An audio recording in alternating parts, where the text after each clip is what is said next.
There was one song. This is the most offensive song title that I can think of any song. Oh my God. Do it. The song title was, oh my, okay. We know of new methods of attack. The Trojan horse, the fifth column. Greetings and welcome back to another exciting installment of the Fifth Column Podcast. This is your weekly rhetorical assault on the news cycle, the people that make it, occasionally ourselves. I'm Kmele Foster. I'm delighted to be here. I'm joined by Matt Welch, Michael Moynihan. I looked at the right person when I said that. You're like I think you're trying to figure out what you should do. The greetings in the camera. Well, right? I'm pretty sure the last time this happened, there was a credit sequence happening while I was saying some of that. Okay. So I'm imagining I That's won't why be we on created camera the credits sequence, looking weird. so you don't look because strange. I don't want to look awkward on camera doing the greetings Just thing. look I mean, at people the can't even one. imagine like the video movie magic situation. This is why I created my own show. So now I fucking do this. But the video movie Unbelievable. magic is such that I am saying it and there's no actual music or anything playing. So it's weird. We go from silence to me shouting greetings, and it's that's just always a bit been odd. the case. It has been, but now people can see that that's happening. Well, yeah, I always forget that because I just went into the bathroom to towel off because I was all sweaty. It's very hot outside for some reason. And I realized I had like stains all over my shirt. And I was like, oh, fuck, we do this on camera now. All right, I can fold it over. Can we roll this whole thing back just 5 minutes? No. I mean, I've been trying to roll this back for about a decade. That's true. But my involvement Nearly. is now secured. So, Although we have better whiskey than usual. okay, we so do. can we point out that we've never had an ad on the podcast? No. Right? Not one, which means you should subscribe. Yes. That's how we Yes. do this. We've is kind of because- Especially if you see we've this done on some YouTube, by the impromptu way. ads. You know, some impromptu ads, but Yeah. this one was an ad that we did without these people knowing it. We've decided to make our own ads, and we enjoyed the whiskey so much, and it loosened up Megan. Yeah. And everything went viral because of this whiskey, right? I think the fire would have come They out of her might have sent nostrils us- anyway, Yeah, I but think so. I think, yeah. it lubricated. I a little think bit. that it was probably just the way she is. But it's the Irish. dragon, Puff the Magic hater. But they sent us a bottle, didn't they? They may have. No. They may have. They didn't? No, they sent us 3, I think. shit. They No, may there's a have, whole yeah. suite over there now. Yeah. Fuck, do I get to This take is the one new home? one because we drained half a bottle with Megan. By we, I mean No, we drained it after. Yeah, that. I don't, Me I don't and know. you. I don't know if they officially sent it to us or if we procured I don't know, it. somebody bought we it didn't for us pay then. for it. Yeah, we didn't pay and as for I it. understand it, it is very expensive. They are called the not a Mac Low. sponsor. I will say it is also fabulous. Mm-hmm. Like, really great drinking. You should totally buy a bottle, figure out what it is. And yeah, we didn't pay for it, but I mean, themaclow.com. you know, yeah. Yeah, Get and they are some of not that. paying us. That's No. actually important Yeah. to point Yeah, out. that's a real endorsement. But thank you. But if you would like paid sponsorship, we're interested. Yeah, we're fine with that. But yeah, it's been a busy week. We Yeah. haven't been together around this table for about a week. The last time we were here with one Megan Kelly. I think the sirens that you may be able to hear in the background are because I'm mentioning Megan. Yeah. And it sort of became a thing. It went viral. And apparently we are 3 Democrats who had a debate with Megan that was Kelly great, in which we yeah. were eviscerated. Yeah, eviscerated by the 3 communists were Yeah, that's destroyed. why we haven't been back in a week. Yeah. Is the Exactly. It was surgery, hard. It the was hard. sutures. So this still has haven't inspired come many The people to DSA clip. members destroyed. They clipped the hell out of that video. And No, the best was I interview. sent to you guys that there was a screenshot of it, and it just had the RT bug in the Yes. corner. Oh, I yeah. was like, oh shit, we haven't shown RT now. That's awesome. What it makes you realize is that there is this interesting universe of people like Yashar Ali, who's one person who does it. They spend a lot of time. I knew this existed, like, you know, the Mediaites of the world and whatever, yeah. who just harvest whatever Bill Maher says or what happens on Bill Maher. They have the story up within 3 seconds of that show ending, but they just harvest clips, put them natively on Twitter, Yeah. and just a million hits. Yeah, Like, millions, amazing. yeah. And that's We're not like getting any of that. a lot of people. No, It's a but man. in addition to spawning a bunch of clips, it's also spawned a number of editorials and media reports, Yeah. a lot of commentary on Megan's comments, a lot of commentary in on the Fifth Column Substack as well, wethefifth.com. You can get there and you subscribe. Yeah. And we should probably talk about that and respond to some of it, but we are not going to do it tonight. We will do it tomorrow on the members only, Which and then you will you'll receive get it a probably day or so on later. Saturday or something. But if you want to be a part of that conversation, or at least hear it, you can certainly message us or mention us in the comments there at wethefifth.com. But You can we turn got a lot of into that. emails We'll talk about already. it. Part of the A lot of controversy inspired by that one. the two Everybody's got an main opinion. benefits of subscribing to the WeTheFifth.com Substack thing is, one, you get the members only episodes. We do one a week, during which oftentimes we read listener comments and razzing to us, and then the other one is that gives you privileges to go in the comments and chat there, and then everyone argues amongst themselves, and it's pretty fun. It still has managed to not be a horrible place. Yes, not too acrimonious. I wrote a mean email to someone recently. Oh no, did you? Yeah, I was like searching my Gmail, and I found an email that somebody had sent us in September, like early September, and it was really long and really getting mean. mad at a September email. email. And I said, I'm gonna respond to it. So Did you actually read the whole thing? Fuck no. Kidding me? I don't have that kind of time. Camille would have the Chat GPT read it for him, which he does with our emails, by the way. But my response was just even. like, I literally wrote back, I don't know how do you have so much time to write these long emails to people you don't know. I'm mystified by it. It was like really long.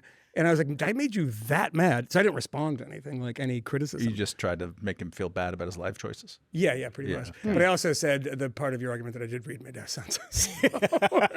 So sorry about that. But if you want to be a member, I know you don't want to, but join up. I'll address it when we do the members only later this week. Mention you by name and denigrate you directly. Yeah. So there's lots of stuff to talk dick. about. We could talk about the budgetary situation in Washington, You D.C. want to and talk shutdown. about that so I badly. do kind of want to talk We about it. literally have a Mideast peace We're not deal, talking about and it. you're like, I was let's gonna talk get about the there. shutdown. I was going to get there. I was going to tease the other stuff we might talk about, like National Guard deployments all over the country and all the crazy consternation that's creating. Ted Cruz, white knighting, maybe sort of, possibly Why do we going love to Ted run for Cruz so president much at all of a some point. sudden? I don't know, man. I don't want this. I don't Yeah. want this. He's doing this You to don't me. want that feeling of love? No, not towards Ted Cruz. Yeah. I'm just being We're honest trying to about get it. him on the show. Stop saying things like that. If he comes, then maybe it'll turn into a full-blown love. I No, don't know. know. 'Cause before we I'm just started saying. shooting, you were like, man, his dad killed Kennedy. And I was like, dude, fucking chill. Well, these are just the truth. Yeah. What Yeah. happens that if I he heard plays from you someone. one-on-one in basketball and beats you? Is that even possible? Are you Does he kidding play me? basketball or something? Yeah, he famously played basketball against, I'm going to mess it up, but a late-night comedian who'd been razzing Jimmy him. Kimmel. Jimmy Kimmel, yeah. Yeah. Oh, really? I think Jimmy Yeah. Kimmel called him a bloatfish or something. And also Sublobfish. mentioned that he looked like that annoying player from Duke from a few years ago. Oh, I think yeah, still in the that's NBA. right. Yeah. Who's not a bad player actually, and they like played one-on-one. I think Cruz took him. Is that right? Yeah. Cruz would not take me. Are you sure? I'm absolutely sure. Yeah. I mean, elbow to throat right away. All It of was the a first move, sudden, actually. Camille's black again. I didn't say that. I'm athletic. Right. No. Athletic. Yeah. I'm Luka Doncic-esque. That's I was what telling it is. Camille earlier today that I was at a really fun, interesting conference about free speech last weekend, and everything had AI appended to every lecture was like, Salman Rushdie and AI. And I'm like, what the fuck does any of this stuff mean? But we had an AI conversation, and there was some conversation about censorship in AI. And I decided to ask a series of very controversial questions. And I went to Grok, which is supposedly the Elon censorship-free one. Yeah. And The unwoke AI. yeah, and I was like, okay, so why are all the runners from Ethiopia and Kenya? That is obviously what Michael Moynihan And the first would ask. response was colonialism. I was like, dude, that doesn't make What, any sense. really? Yeah. No, that doesn't make any sense. I was like, I can read you the thing. I'll do it on the members only because I saw dangerous here. So I got mad at Lean Grok. into I got mad. Fast I think I was a bit twitch muscles on the, racist. I think I got members only. racist to Grok. I was like, look, people are different. No, Just say genetics. Yeah, just say, oh, those guys are black. Yeah, that's and what the you other want. ones are white. And Yeah. it had all this stuff. It's like, well, they're very fast white people. Like really said that, and I was like, that's not what I was asking. Did it say that? 100%. Oh, yeah. okay. So go out there and ask. Did you Yeah, ask if you want to keep your job, maybe don't do that on like your work computer. Did you ask the cornerbacks question? That's always the big one. Oh, is that What is there the a cornerbacks cornerback one? question? Man, you guys don't spend nearly enough time With racists? with race realists. No, you guys have a different sort of appointment. What do you? book Is than me. that in your Steve Saylor group chat? Absolutely. I think he maybe ran into Nick Fuentes here in New Oh, my York God, this yeah. week. Did you listen to Nick Fuentes on the Dave Smith show? No, I haven't listened to that yet. I did see a couple of clips, but that's enough for right now. I will say I saw Just like one. it's 3 hours long. I would say that seems to be the length of every one of his podcasts. He didn't want Coleman to, but I will say that I love the one clip that I saw was Nick Fuentes denouncing certain anti-Semites and racists. Yeah. Because these guys think of themselves as the kind of high IQ ones. And they often refer to like low IQ anti-Semitism, which is not a denunciation of anti-Semitism. It's just the low IQ anti-Semitism. And they're a little upset that the dummies are giving the anti-Semites a bad name. Because I thought it was the Nazis that did that, but apparently it's the people on Twitter. So that's all I saw. All the divisions all I will see. between these coalitions right now are just kind of hilarious. Dinesh D'Souza is now against conspiracy theories. It's amazing. Didn't he do that movie 6,000 Mules? Yeah, now he's just down to 200 mules now. Yeah. It was 2000. I interviewed him. Wasn't producer Scott? Scott was there. Yeah, I interviewed him. I think in L.A. or something, and this is before the mules or after? Yeah, before the Mid-mules. mules. Okay. Pre-mule. Yeah. And he was wearing mules, the backless shoe. And I did ask him at one point about, being the guy at the beginning of his career who was a kind of like intellectual conservative. Yeah. He was at AEI. He made a couple of people quit, including Glenn Lowry from AEI. But he wrote this book, The End of Racism, which was like a controversial book, but it was reviewed in the New York Review of Books and heavily footnoted. And he basically acknowledged, he's like, yeah, no, I don't want to do that anymore. I'm going to be the guy that makes millions of dollars in like crazy conspiracy documentaries. There's a lot of people who don't want to do that anymore. I think we're living through the not doing that anymore. Yeah, including me. Temptations. Yeah, exactly. Look at what I'm doing. I used to write these chin-stroking things to the Wall Street Journal once in a while, and now I'm like getting drunk on camera and talking about Nick Fuentes. Well, the only difference is that we have cameras because we've been doing this getting for a long time. drunk on microphones for a long true. time. And now that we are finally in person often and in person at night with some regularity, we can reintroduce booze is back. some of the booze. I mean, not that we haven't done day drinking before, but that may be a little bit too much information for the audience. But we should talk about the biggest news of the day, which you've already mentioned. It's crazy, and Middle Moynihan East wasn't. You peace were talks. like podcasting with somebody else. I was with the Comedy Sellers Live at Table podcast. Did one which will be out, I think, probably tomorrow, the day after, with Noam Dworman, my dear friend. Our dear friend Coleman Hughes and Brett Stevens, who I don't know well, but did go to high school in my hometown, I found out. But he's a really, really bright, interesting guy. And it was a really, really great conversation. So, yeah, I missed the fact that there was a my pet goat moment. Yeah, so Trump had one of the most embarrassing scenes I've seen in the White House since the last time I paid attention to the White House. So, a week. His Antifa roundtable was embarrassing? Yeah, he had an Antifa roundtable with Andy Ngo, Kristi Noem, and half his cabinet was Jack, in the room. half his cabinet. Jack Posobiec, the Pizzagator, was there. Real think tank there, right? We have actually one of the things that we're doing today is that we're experimenting with playing clips. Yeah. So at some point we can call a clip, and should we do the Jack Posobiec Antifa is 100 years old clip? Yeah. I didn't watch this. Moynihan, so this is news for me. Pizzagate guy. They're talking about how Antifa is a horrible threat, and so therefore, that's why you need to send the National Guard to go after this terrorist organization. Cool. Mr. President, thank you so much for having us here today and holding this roundtable. Antifa is real. Antifa has been around in various iterations for almost 100 years in some instances, going back to the Weimar Republic in Germany. I do find that there's just a little bit of whiplash that I'm experiencing when you go from one administration who insists Antifa is just an idea, it doesn't actually exist, to another administration who's hosting roundtables, and then people tell you, oh, it's been around for 100 years. Not just around for 100 years. The most dangerous threat to America. We should go ahead and just piggyback with the Kristi Noem thing, because this is someone who I think is the head of the Department of Homeland Security, if I'm not mistaken. I mean, like a senior politician. She looks like one of the moms at a school in New Jersey, but go ahead. Yeah. I like how they use a different camera for her. We arrested recently in Portland was the girlfriend of one of the founders of Antifa, and that we are hoping that as we go after her, interview her, and prosecute her, we will get more and more information about the network and how we can root them out and eliminate them from the existence of American society. I want to thank the new journalists here today for telling their stories and for being able and willing to go to the streets and to cover what's happening here in America. Many times the legacy media has looked the other way. refuse to tell the stories. The networks have not really focused on what this is and what damage it is doing to our country, and how this network of Antifa is just as sophisticated as MS-13, as TDA, as ISIS, as Hezbollah, as Hamas, as all of them. They are just as dangerous. They have an agenda to destroy us, just like the other terrorists we've dealt with for many, many years. And today is the day that we have a president that won't tolerate it and will stand up and fight for the American people. So thank you for being here, for being so bold, and for standing in the gap at such a time as this. It will matter. It will make a difference, and your life will be one of significance because of what you've done today. So with that, God bless you, and thank you. Holy overstatement, Batman. What the ever-loving fuck was that? Okay, first comment, by the way. Has anyone noticed that Antifa's been around for 100 years? Yes. And she founder's found girlfriend. the founder of Antifa, who's apparently 115 years old, in German. She's like, "What you talking? I'm not the founder. I'm just an old German lady." It's like, Christine, I'm like, get the fuck down on the ground. That is absolutely deranged. But also, I love they are just as sophisticated as Hamas. Hezbollah. Yeah, It's the same. Just as sophisticated, just as dangerous. So, our dear friend Nancy Roman, who's always does the best reporting out of Portland, including this past week. Including this past week. And I got to say, that thing that she did on all the tunnels beneath Portland, like, they are sophisticated.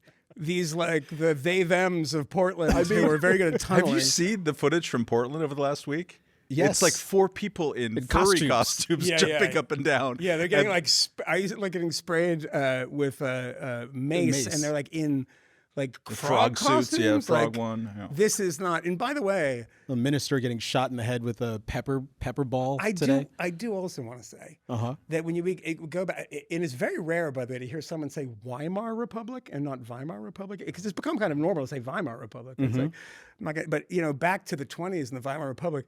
Is that I just want to say that was kind of the good Antifa, right? Because who was the fa in that? It was the actual Nazis. You're telling on yourself. Yeah, I don't like that fa either. But when your fa is Andy No, man, I don't really care about that. So wait, we're poking a little bit of fun, but there are some legitimate elements to what Christy said there. Like, journalists looking in the other direction with respect to violence carried out by left-wing activists. There was a hell of a lot of that in 2020 and 2021. Like, as per usual with the administration and with the right in general, they are really mad about how 2020 went down, and they also really wish that 2020 was here so they could be the foil against them. And they keep waiting for 2020 to happen in LA. Let's send the National Guard and the Marines to LA over the objections of the mayor and the governor, and it kind of isn't there. Portland, instead of 200 consecutive nights of besieging federal buildings, the federal building and throwing shit in there, people were locked inside, setting things on fire, on a nightly basis, like serious bad property damage. The Antifa there, which is where it's, I think, the strongest in the country, they would hound politicians. They find out where they live. Those politicians had to move. It was fucked up for a long time. And some people were noticing this and reporting about it and talking about it in real time. And oftentimes that wasn't the mainstream media. One of the things it was Nancy Roman.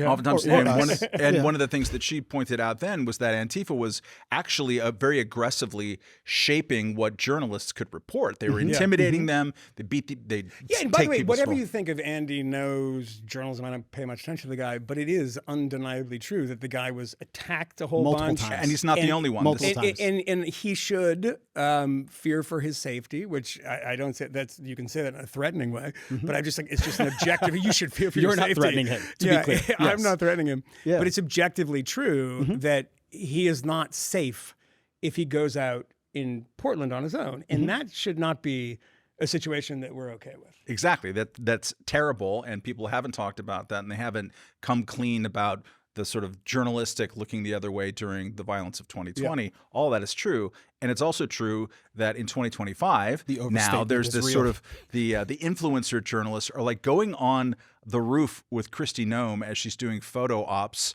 looking stern, looking down at the war ravaged. These are the words that they use, the administration, to describe Portland right now. Yeah, it's just like not war ravaged. I mean, Portland in areas, including this one, sucks. It sucks in a lot of ways. I mean, I say that as a Portland Sam. My parents are from there, and I spent a lot of time there. I mean, but Drugstore Cowboy it wasn't a great scene in the 80s. Great movie, not a great scene. No, I mean my friend and a friend of a couple of people that are here on set with us was in surgery today. He lives in Portland, and he was jumped, and he's a camera guy. So very important to have your eyes, and he's on the second eye surgery. Wow.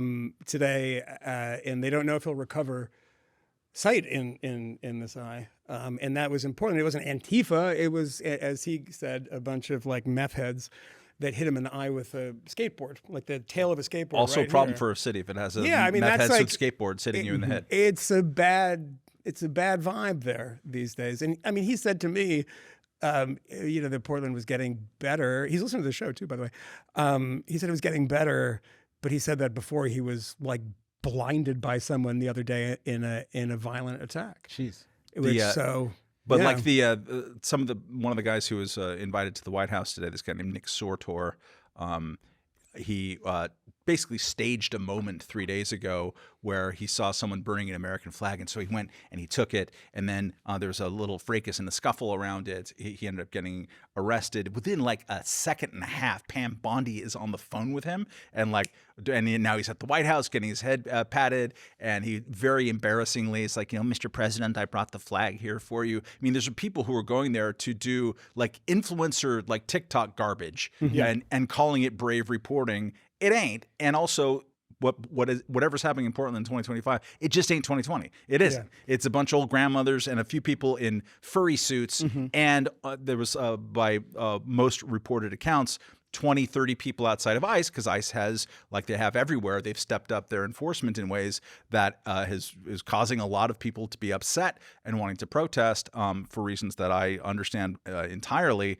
But it was only after Trump said we're going to send 200 National Guard against the wishes of the state and local leadership that the local protests went from 25 people to 200 for a couple of days. To point out, our friend Megyn Kelly, we always have fun disagreements with, and sometimes agreements. Is like, fuck these people. Revenge is what we're after. Even she said on our episode that, like, if he's sending troops into places where they are not invited, that bothers me. That's not good.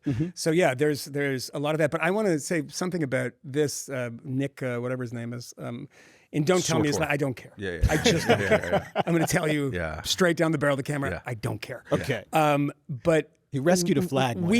I know, thank God. It's the Rick Monday what do we do? Of influencers. Yeah, it's in the hospital next to my friend. The flag is recovering. We said for so long, Twitter isn't real life. Twitter is absolutely real life now. They're all in the White House with the President of the United States talking about what's going on in Portland from the perspective of performers. Yeah. Some of the people in the past, I mean, you look at what happened in Wisconsin during the Jacob Blake stuff. I was there right after shooting stuff there. Kenosha, yeah. Portland and a whole bunch of other places. And there were a lot of really useful journalists there, of people who didn't really know what they were doing, but they were filming stuff that nobody else was filming. That kid with a skateboard. The kid with the skateboard in Wisconsin was unbelievable. And everyone on the right and the left loved him because he was live streaming everything as it was happening. There's enormous utility to that. And I don't like this thing, you see it with the Bari Weiss Free Press stuff, like, well, shit, like, we'll get to that later. We'll get to that. Like, she's not she has no experience beyond the fucking place that she just created that had a newsroom and sold for $150 million. And the Wall Street Journal. And the Wall Street Journal and all this stuff. It's like this narrow view of journalism. And it's like, guys, do you realize why everyone hates you?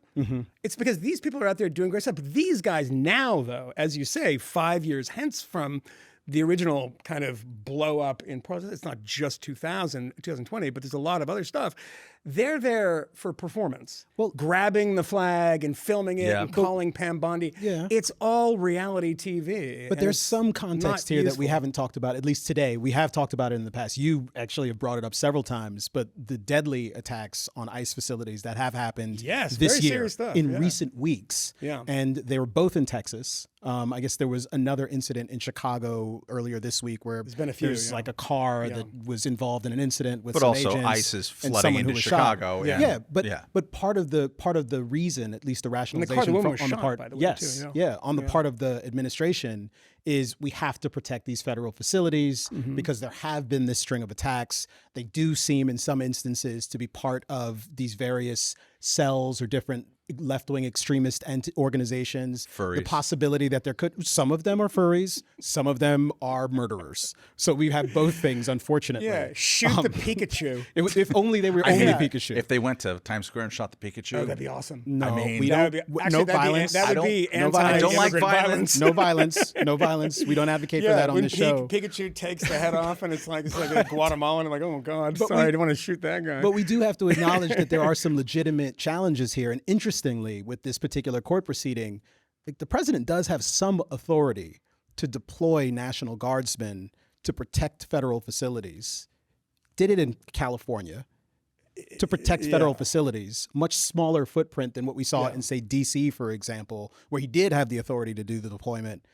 It is kind of confusing things here. And I suppose part of the reason why it's confusing things is because the administration actually talks about this stuff in really charged ways. A war-ravaged place when it's not. I mean, you send the National Guard, and there's reporting today that the president and his team are thinking about the legal arguments and building up towards, if they have to, Insurrection Act, using the Insurrection Act, which is what the Tom Cotton op-ed that got Bari Weiss fired eventually was all the fuck about. It was about using the Insurrection Act as a way to have a president send the National Guard to put down riots in 2020 that were happening in real time. Actual riots. Actual federal buildings under siege. More than a dozen people Which wasn't dying. a crazy argument at the time. That's I opposed that sort of thing, but there was actual violence happening at the time. That's not happening in Portland right now. Matt Welch, just not. What if they had done that at the time? In 2000, if the Trump administration had not been essentially exercising so much restraint and was willing to do more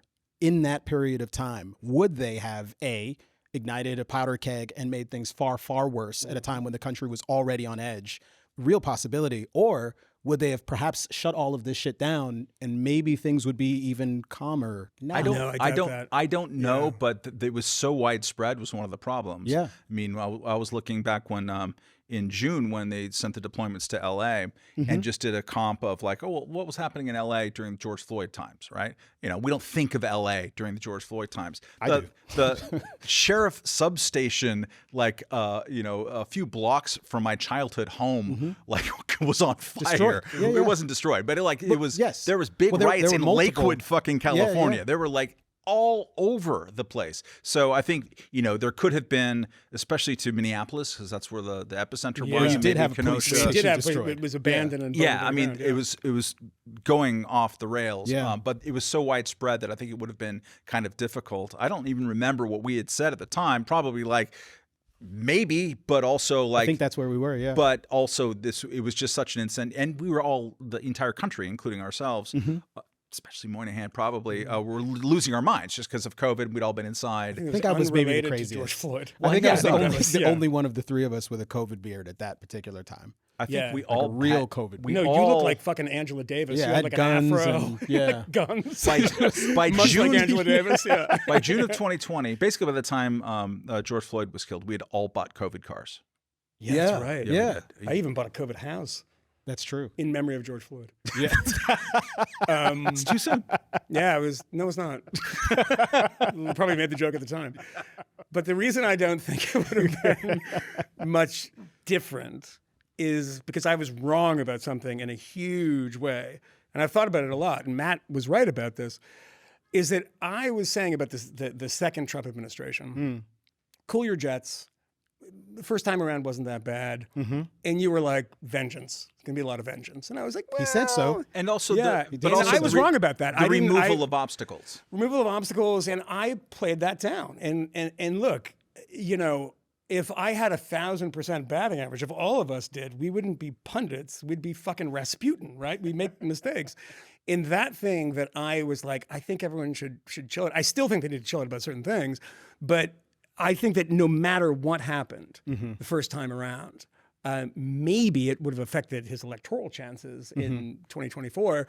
I doubt it. But I think that no matter how they handled that, it's the other stuff that makes this happen. It is the Russiagate stuff. It is the Jim Comey stuff. It overwhelms Donald Trump and this idea like, you fucked me over?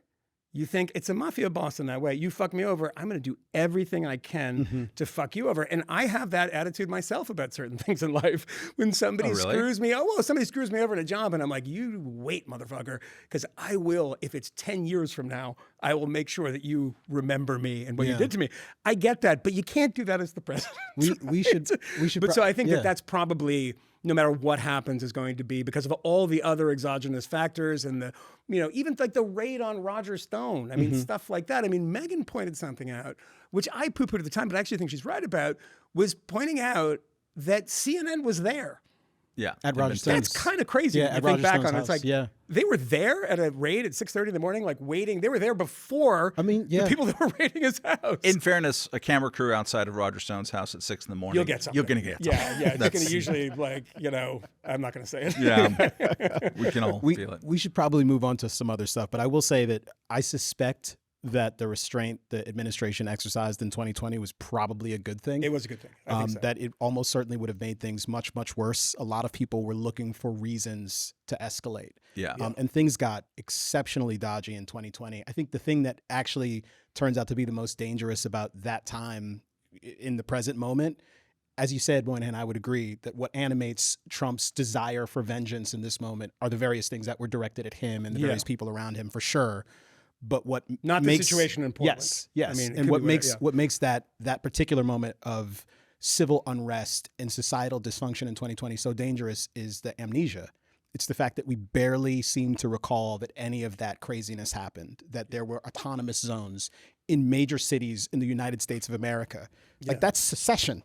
Where that they shit killed happened. one person who was a young black man, by the way, in Seattle in Chaz or the Chaz, yeah. By the way, I love that all the acronyms were like waspy names, like Chad. It's like, is it Chaz? No, Chaz and Chop. Chaz and Chop. Knows that. Yeah. Remember Chaz Freeman? Remember him? The foreign policy guy? Chaz. Foreign policy guy, former fucking Saudi Arabia that's right. He was ambassador he was and one of a series of apologists, former U.S. ambassadors who went on like, they're not going to be a Jeffersonian democracy tomorrow. But really, the prince is he's in the turning Lawrence a corner. Wilkerson kind of. But no, I think that's right. The way that we forget about political violence is pretty fascinating, and how you respond. All the bad moments, not all the bad, but a lot of bad moments in American history and world history, is how you respond to riots. Is if you respond in the way, I mean, was the Weather Underground, was all the New Left movement that pushed towards violence, was that precipitated by things like Chicago in '68? Was it precipitated by Kent State? For sure. They use that as this is the moment that American fascism is turning their guns on us. And therefore, the same thing happened in Germany with Baader Meinhof and the killing of a student, Benno Ohnesorg, during an anti-Shah protest, I think in '68 or '67 in Berlin. People like took up arms. I mean, you really have to play this stuff very carefully because people exploit the overreaction, and then they overreact in the spiral of violence. And the Trump administration and this group of authoritarians, they're fucking authoritarians. Kristi Noem is an authoritarian. Donald Trump is an authoritarian, and Stephen fucking Miller. You want to make the case? Nah, I want to make the assertion. Stephen Miller's out there saying that when the judge in Portland, a Trump appointee, said that you didn't satisfy any minimum requirement to justify this deployment of National Guard. You were right. They have an ability to, if the federal place is under attack and the local law enforcement is overwhelmed and et cetera. There's some, there's a flux there. There's danger around us as opposed to a person in a frog suit and some old lesbian grandmothers They didn't get. They can be dangerous. That Antifa. Matt Welch. They can really? be. No, and those Antifa assholes who have committed murder there. Like it's been some of them. bad shit has Everybody got happened in there. Portland. Katie Lang is out on the street. The I'd go see Indigo that. Girls are out on the street. That's Katie Lang, fucking great voice. Yeah. But as I was saying, what was I saying? I don't know. Something about lesbians. Lesbians. I always get distracted. That is usually Lesbians, when you get distracted. Come up. No, but Super what the dangerous. judge said that Yes. like you didn't satisfy any of the pretext at all. The Trump administration wants there to be. They want to be able to send in maximum amount of leverage and power and force and have conflicts with 2020 protesters who aren't there. Well, that's the part of this. That's And they're frustrating, using yeah. and one of the differences between now and 2020, in addition to like it was an insane moment that we've all kind of had amnesia about, and we haven't had that proper kind of Truth and Reconciliation Commission about how everyone lost their fucking mind And won't. except us. That's what this podcast is. One long Truth and Reconciliation Commission. Not a lot of reconciliation, by the way. Not too much reconciliation, but there now he wants to use this as an excuse to do things that we hadn't done. In 2020, it was still kind of like, ooh, sending the National Guard. That's posse comitatus. That's bad. Now that Overton window has shifted so much, and whatever Trump sort of like says, he said today. Well, yeah, we should put the Illinois governor in jail. Can we play the clip of the flag moment? The flag moment's amazing. This is again at the clown show Antifa conference at the White House after Nick Sortor had flapped his flag around. Let's look at Trump on this one.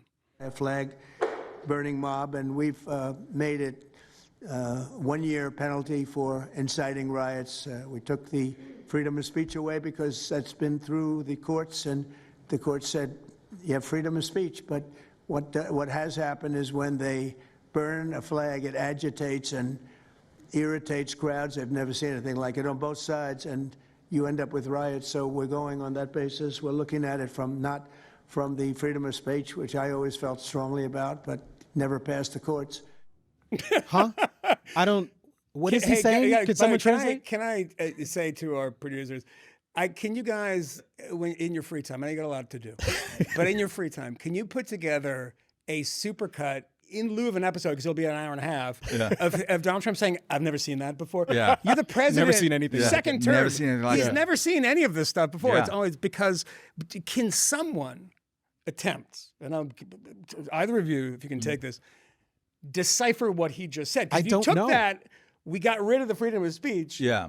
And then does he say that He the courts? He seemed to say both that the courts have supported stopping people from burning flags and that the courts won't stop people from burning flags. Correct. I don't I'm know not sure. what just happened. I'm not Yeah. sure. But I'm pretty sure he wants to stop people from burning flags and make it criminalize that And conduct. said Well, I'm happy he's still referencing the courts. that's said just- out loud that we had to stop the freedom of speech. I mean, Yeah. that's a direct quote from the President of the United States, one of many crazy Is ones. that what he said? We got to stop the freedom of speech? Was that This the? is- Can we see that again? Play we watch it that again. one more again. time? I'm sorry that you probably minimized that one, but let's watch this one more time.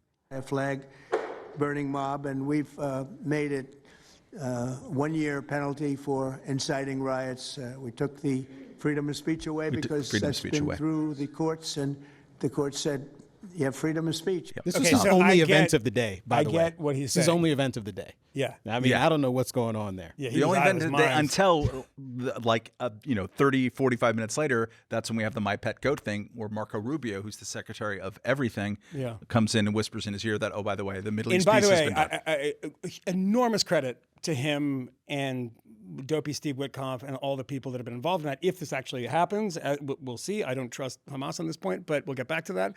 But I think I know what he's saying, is that the problem was with their executive order, is what he's talking about. There's Yeah. an executive order where he said, we made it 1 year in jail. You can't do that by executive order, Correct. first of all. They'll you try. can't decide. And there's also inciting a riot. There are also laws on the books about this, Yep. right?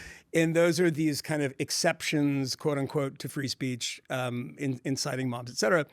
But then the court said they had the freedom of speech, but he's saying after that, and I'm sorry for this Kremlinology of this very, very weird minute. Well, we have said that if it's inciting a riot, then it's no longer freedom of speech. That's when we take the freedom of speech That's when away. taking it away. But Yeah. that actually, prior to the Donald Trump first administration, was an exception to freedom of speech if you are, like, if there is incitement, if you say, and it's a very narrow thing, by the way, it's not fire in a crowded theater. If you say, there's a synagogue behind me, you go burn it down, it's full of Zionists, and they do that, you are liable for that. That is not covered under the First Amendment. So I guess that's what he's talking about. That seems to be what he's talking about, but he's not talking about incitement. He's just talking about flag burning. Flag burning somehow inciting a riot. Well, because that burns it, and he said it makes people very mad, and then they riot. It's Never like, seen anything like when Nick works. Sortor took a flag and made it a story for 10 seconds. Well, what would happen with the guy that was the black head of the white supremacist Proud Boys? What's his name? Enrique Tarrio.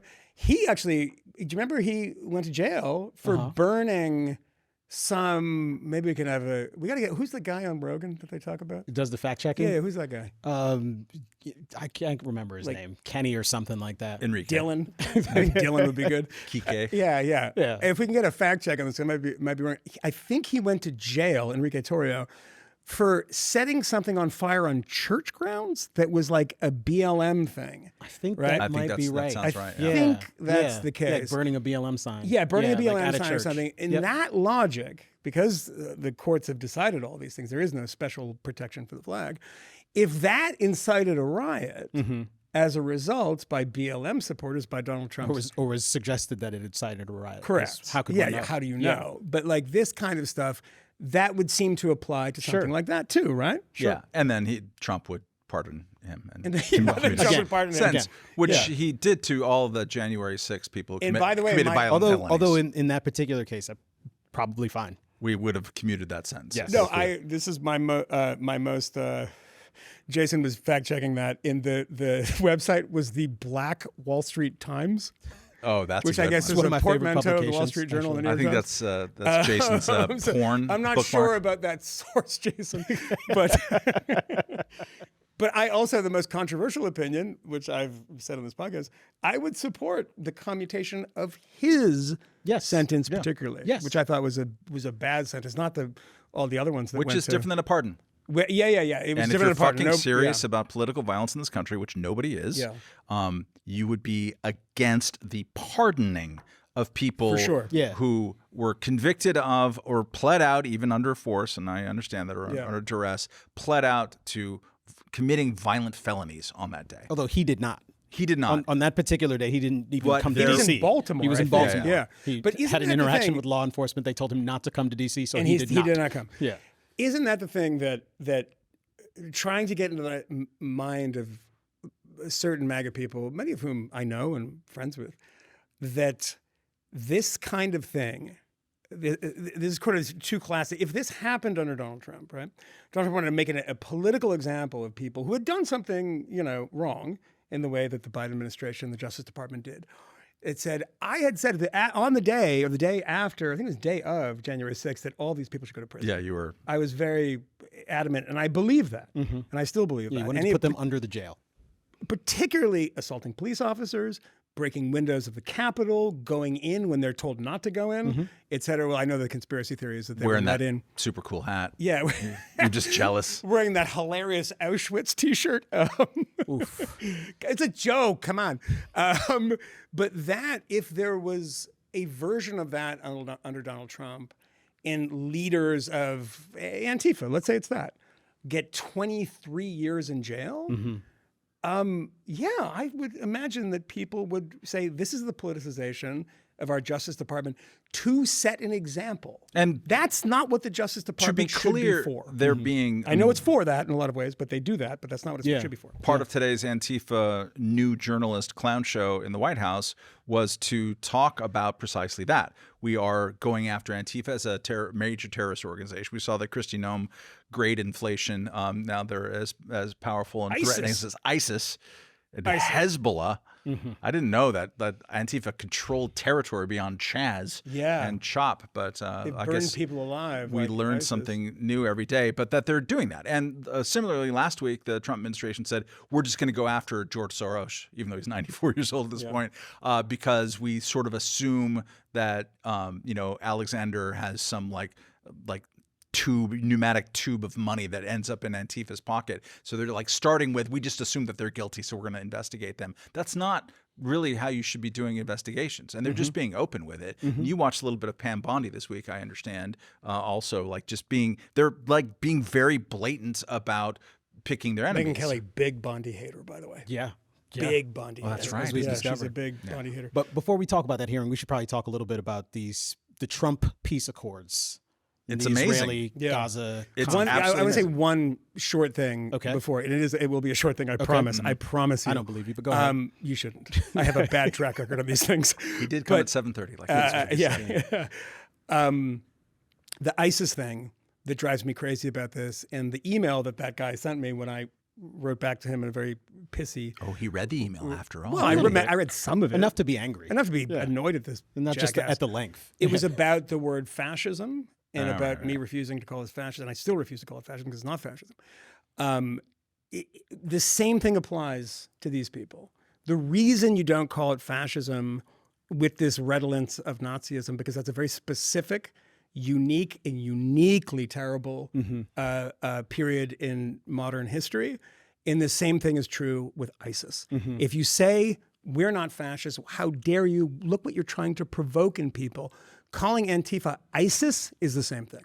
I mean, Stephen Miller was accusing Democrats of, it's like your rhetoric is responsible for Charlie Kirk. Also, this judge's decision is a legal insurrection, as he called it. The whole Democratic Party is basically an extremist cell that is used to justify terrorism. Referred to them as like being the party of Satan. Did he? I think he did. Trump on Truth did? Social. Yeah. And that might be true, though. Yeah. Well, maybe so. I mean, there's a lot of demons. I'm just saying, right? We are living in a demon. Fuck yeah. It's Tucker's time. convinced me that there's demons everywhere. Wow. Or that you have a lot of dogs in your bag. I mean, look. Or someone scratched you while you were naked. Most people around the world believe something along those lines. But Gaza, Israel, peace, hostages released, maybe tomorrow. Not yet. We'll see what happens. But this could be a big deal. This is also coming on October 8th. That's when we're recording, the evening of October 8th. Yesterday was October 7th. Yeah. This would be the anniversary of the horrific attacks in Israel perpetrated by Hamas, which I learned yesterday because I was leaving NYU and I got a flyer handed to me. And I thought for sure, oh, this is about the hostages who needed to be freed. And it's not. It was actually apparently yesterday was the anniversary of the beginning of the Gaza genocide per that flyer. Only flyer I received yesterday. I didn't see signs being posted about people being released in hostages or anything like that. Just that one flyer. So at any rate, peace maybe tomorrow. Seems like a big deal. Yeah. I guess Some type of peace, the Trump deal was announced maybe a week ago at this point, and it was kind of floated out there. Israel immediately said they would accept this. Hamas, on the other hand, well, I mean, they're alone in this. I mean, the Qataris said they were on board with it. The Egyptians, Europeans. I mean, everybody on board except for Hamas and the protesters yesterday. They were not saying, these people who have been talking about a genocide, what happens when there's a genocide? You want it to stop, right? As quickly as possible. Under any conditions, stop the genocide. We'll figure it out then. And that's, I mean, you see an editorial, an unsigned editorial in The Guardian, be like, well, I don't know if I like this deal. It's like, wait, what? There's a genocide going on according to you? Maybe you want to stop this under not the best circumstances, particularly because when you lose a war, which I think that all of these protesters implicitly suggest, considering they say, oh, you know, Gaza is just one big parking lot, and they've killed everybody, and they're trying to kill, you know, the rest of them, that's not a war that they've won. So therefore, you must come to the table. You have a lot of Anthony Blinken. I mean, Anthony Blinken did this, and he supported the plan on a podcast, but he had to do the thing where, like, that was our plan too. We had the same plan. And so, like, trying to take a little bit of credit away from Trump, which I don't do. I think that he's done a good job on this so far. He's been very tough on everyone involved. And the thing is that the Biden administration was saying, don't go into Rafah, don't do this, don't do that. They were very, very, you know, difficult with Netanyahu. You can make the argument that they should have been, but you can't say that this plan would have flourished under the Biden administration, you know, 8 months ago. We don't know. We don't know, certainly, and he didn't do it when he was there, and he wasn't a particularly energetic executive, and I'm not sure that the people that worked for him were all that effective. No. And Trump is erratic in a way that you had people quitting the administration because of their complicity in genocide. And this is one of the questions I wanted to ask, though, because one of the things that happened when this deal was announced was very soon thereafter, before Hamas had actually agreed, the president essentially suggested we're very close to a deal. They pretty much agreed. Like, we've got a deal. It's going to happen. Yeah. We're there. It's as if he bluffed it into existence. I mean, sometimes he does seem to do that. I mean, this is very art of the deal. Like, essentially announce the deal, insist that it's already agreed to, which seems to put a little bit of pressure the on problem the with Trump various is obviously, parties. like, you saw those videos during the General Assembly at the UN of certain leaders laughing at him when he was like, I solved that. You know, there were two guys there in Azerbaijan, wherever it was, I solved that. And they were like, oh, for God's sakes. And of course, the rhetoric of Donald Trump is to take credit for everything that happens always, but to be a sort of neutral arbiter of this stuff and say, let's judge Donald Trump on the merits, is to not say, because he's that jackass, he didn't do this or didn't help with this. Because if you think of a couple things, one thing that's really important, I don't think anyone's really pointed out and that I've seen since this deal was announced, is that the Israelis attacked Qatar. Mm-hmm. These people who were involved in the deal making, right? They were central to it. Central to it. Didn't kill them. There was initial reporting that they did, and I think killed a couple of bodyguards and somebody who was of some moderate importance. But that was going to unravel the whole thing. Mm-hmm. Trump called Netanyahu. I don't buy for a second that this didn't happen with the American acquiescence in some ways, approval perhaps. But he called Bibi and said, apologize. And he called the Qataris, and Bibi then called the Qataris and apologized, right? Does that mean anything? No, but the kind of kabuki like, it was theater, like a rotary phone in the White House. Have you seen the photos? It's very, very funny. Oh, and he's like, give him a call. Give him a call right now. Yeah. Show him in front of the Give him a cameras. call. Yeah. And apparently Bibi just like apologized, if anyone took offense. Yeah. It was, he found a way to qualify it. No, Bibi, he's a bit, yes, he's fine. But like that kind of diplomacy is not George Kennan. Mm-hmm. It's not Kissinger. It's this deranged kind of, that works sometimes, right? And I hope this works. I think it's a little too early to tell. But the plan, so you have the Israelis, along with America, bombing Iranian nuclear sites. Israel taking out Hezbollah to a point where they're absolutely toothless now. And I'm sure they're trying to rebuild themselves. Maybe that's what Kristi Noem meant, that Antifa is like Hezbollah. Now. Yeah, they have no power. Yeah, dude, you look at a bunch of guys in Portland running around. Scared of pagers. Handless people in I think Beirut. Hezbollah's still probably more of a problem, actually. Getting the entire Houthi leadership in a meeting that they effectively set up, and to have them all in place, killing all of them. Oh my God, the backlash is going to be so huge. Not a single Iranian plane in the sky, not a single Israeli-American casualty in those bombing raids. An attack on Qatar, and the Qataris are supporting this deal, 3 weeks later, a month later?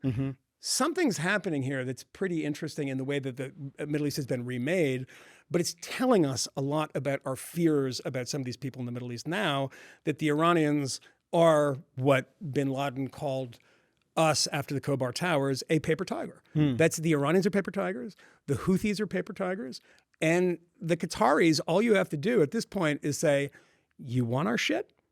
You want our bases there? You want us to defend you?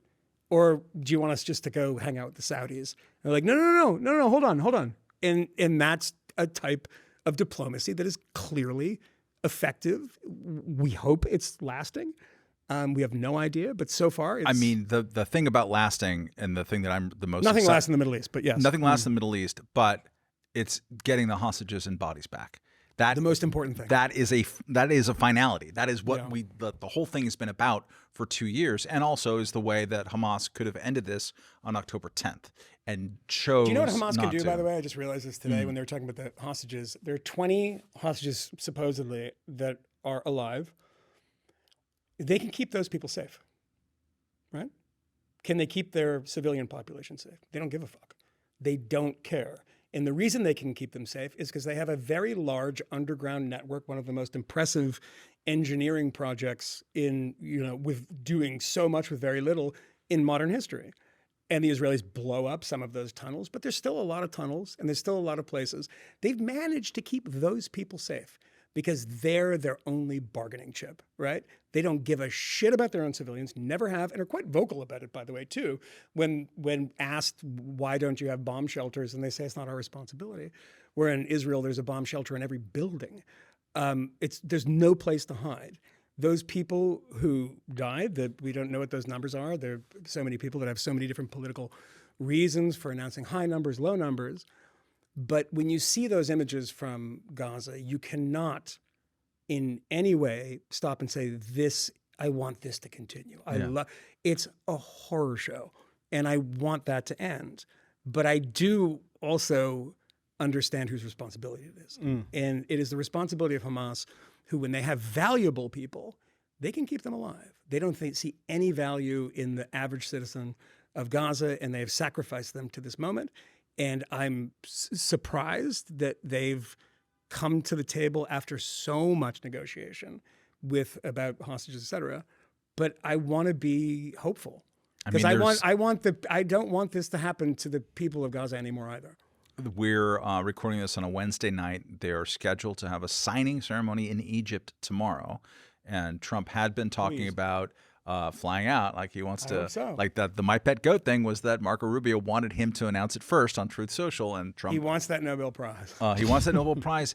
If this stops this war, fucking shine that thing up and hand it over. It's like me as a diabetic when people denounce big pharma. I'm like, yeah, if their motivation is money and it helps me in the end, fucking great. I could care less. If the motivation is a stupid prize and it helps end this conflict, prizes are great. We need more prizes. Yeah. One of the foreign policy victories of the first Trump administration was the Abraham Accords. Correct. The undersold Saudis, all the way. Undersold all the way. But part of the Saudis' interest and motivation in getting behind these is this conflict, this rivalry with Iran. Does the fact that Iran has been proven a paper tiger at this point, and that so much of the power that they were wielding in the region has been decimated at this point, does that change the calculus of the region? I mean, it in a way that is helpful? The Saudis are in the catbird seat now in so many ways, but like Iran has been a regional funder of hatred and terrorism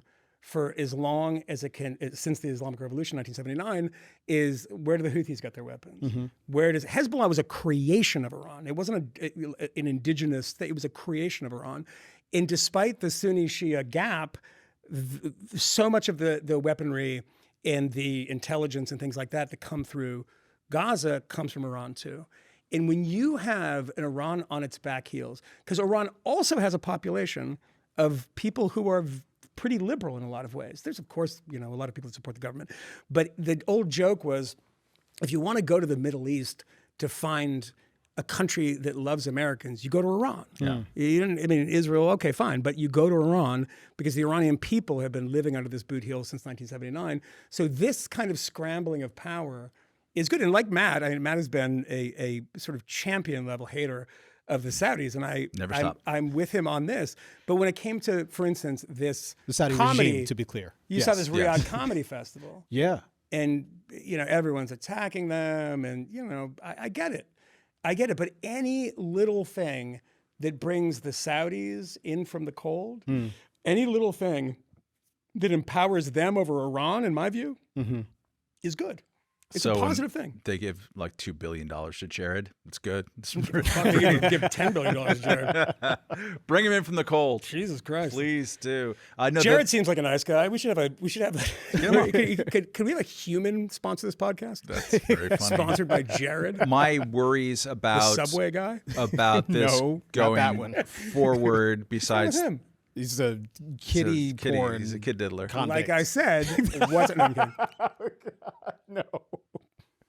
No. You're a libertarian or not, Camille? Not that kind of libertarian. Yeah, those are called Libertarian Party libertarians. Yeah. Now. Jeez. No, what I'm worried about, I'm always worried about the Saudis because they're rat bags. They've been trying to get a security guarantee from Trump. And Trump is just all in. He's like, he opened up, seriously, last week he opened up a new Trump Tower in Riyadh. And like, it's just not even covered anymore. It's like, whatever. It's called Jared with an exclamation point. Yeah. Yeah, this is, by the way, for the record, this is just because her show has an exclamation point. There's nothing beyond that. Which you called. I advocated. You called. I was like, put a fucking exclamation point and then on the that. next day it was like her new show, Batya. Yeah. Chib. We love you, Batya. We do. Sorry about yelling at you that one time. No, you're not. No, you're not. No, I'm worried about what. I was drunk. What over? It's true. I was fucking wasted. It's like it was a day that ends in Y. What guarantees that we are giving to Saudi Arabia? Although I don't think that's really part of this deal necessarily, but Qatar. Like we have, according to the administration a couple of weeks ago, we're giving them an Article 5 like security guarantee at a time when we're like executive order. By executive order, which that's not doesn't mean anything. Not how it works. That's not how that thing works. At a time that we are like very much sort of like downplaying Article 5 like support for the Article 5 for NATO members. NATO allies and members. I don't want to be I was mad when we made Qatar a non-NATO ally, a major non-NATO ally, which is like that's the next level below. But shouldn't you be mad about this? Under the Biden administration though, right? Yes. Yeah. And shouldn't you be mad about this because we got almost nothing in return?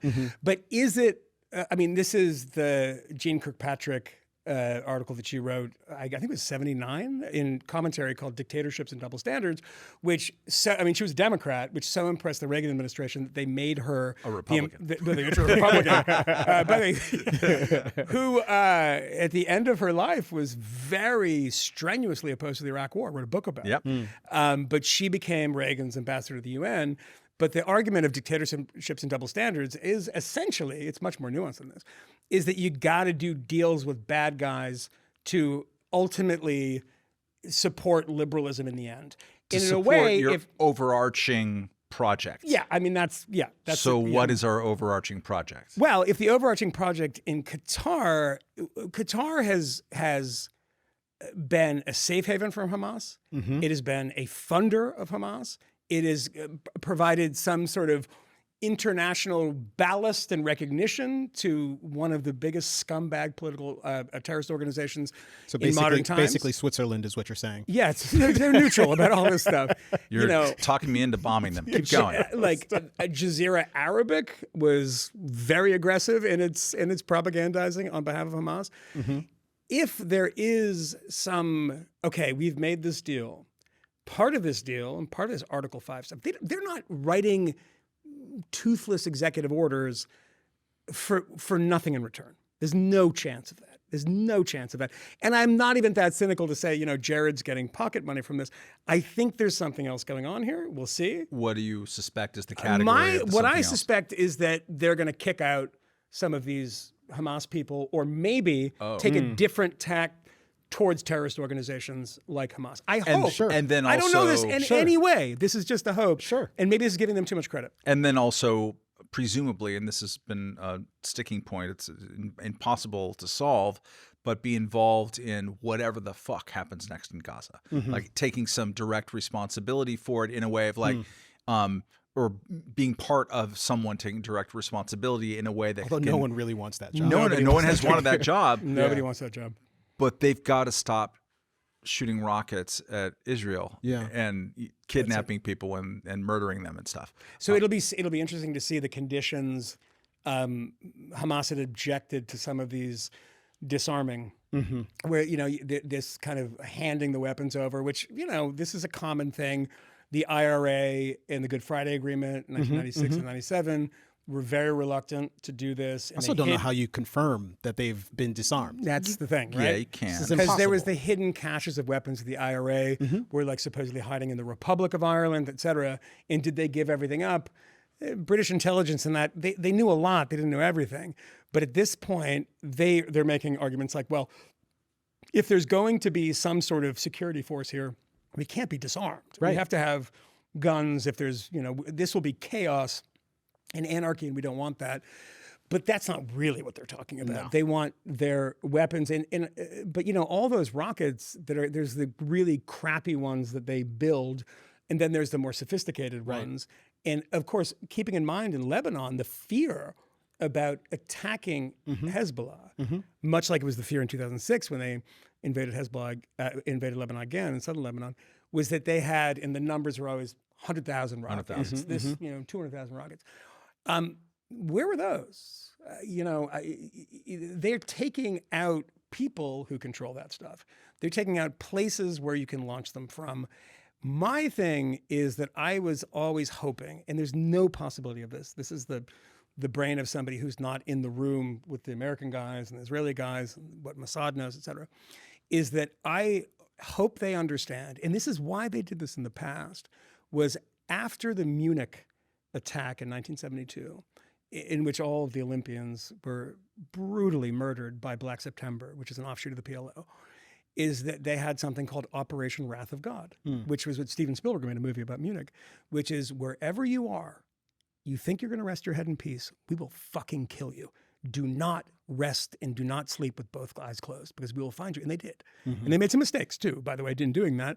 But, that kind of thing sticks in the head of Hamas and these. There's a reason you hit people in Qatar. There's a reason you blow up their pagers. Because there is no safe place. There is no safe place. The problem is, of course, when you have an enemy who, quote unquote, loves death more than you love life. But that's a hard enemy to deal with because surrendering, do you want to surrender or do you want to surrender to God? That's a problem, right? And I think the long run, thinking way down the line of reassessing how the people in those territories, after being kind of bludgeoned by the Israelis for 2 years, how that goes. What is that peacekeeping force?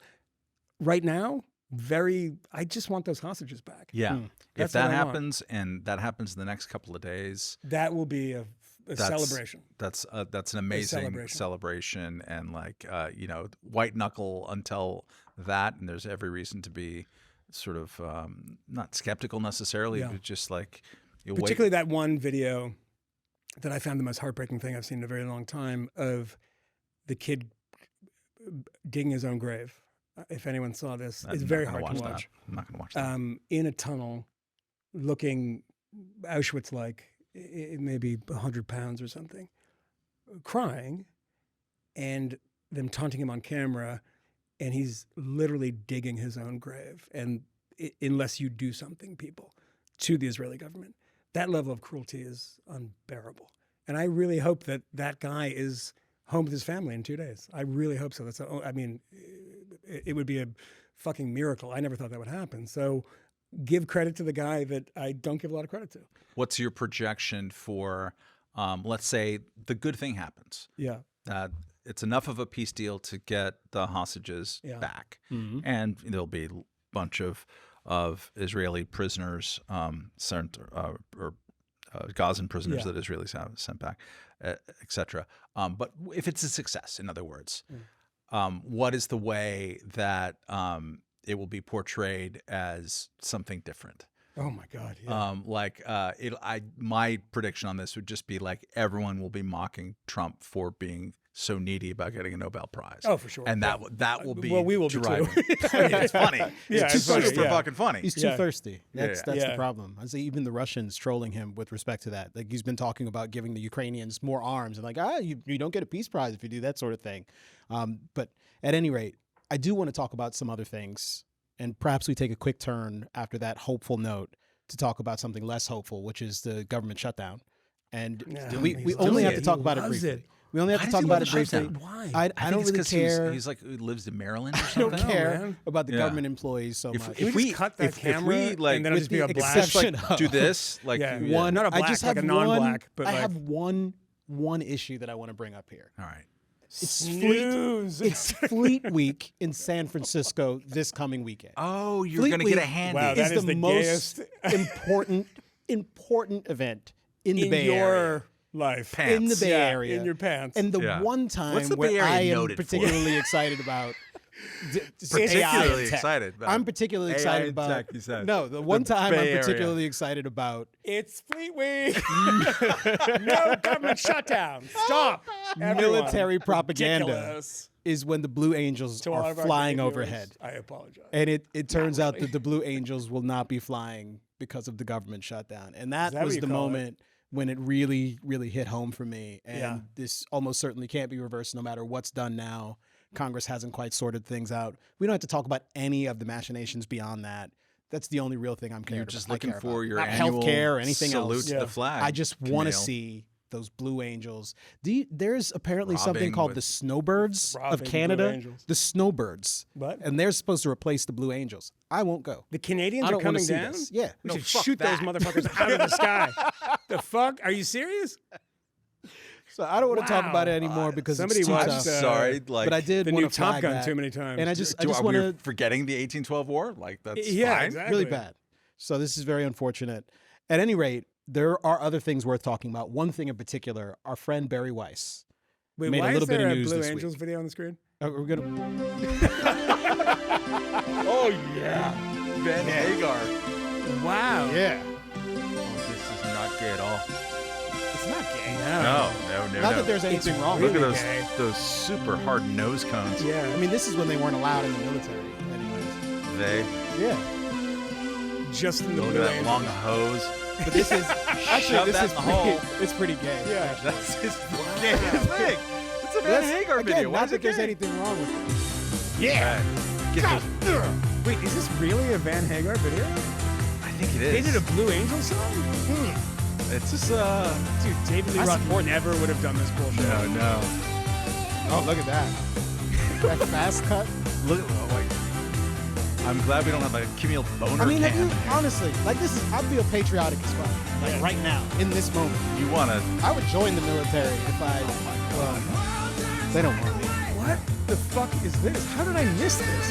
It was the I know 80s. it's working. You're Whatever doing it is, cocaine. it's working. Is Sammy Hagar in one of those planes? Or is it That's just why Michael it's- Anthony? That's why his voice is so high. Michael Anthony in a plane. With his Jack He's gonna Daniels reach for this face. guy. Okay. I don't want to overdo this. I don't want to overdo this. But I But it's appreciate fun. Oh, I know this song. Yeah, no, it's a great song. Oh, it's garbage. Yeah. I saw Van Oh, Hagar. I didn't know this was about the Blue Angel. It's not. They It's just not about decided the Blue to do that because Yeah. Top Gun was Wow. meant Well, thank for you for that, a Jason. success. I didn't It's know that that was with the Blue Angels. really, really Well, good. I that's just That was want an as close as I'm gonna anti-government get. shutdown song. I want to point out because this is a humble brag that I saw Van Hagar play at the Fabulous Forum in July of I think 1986.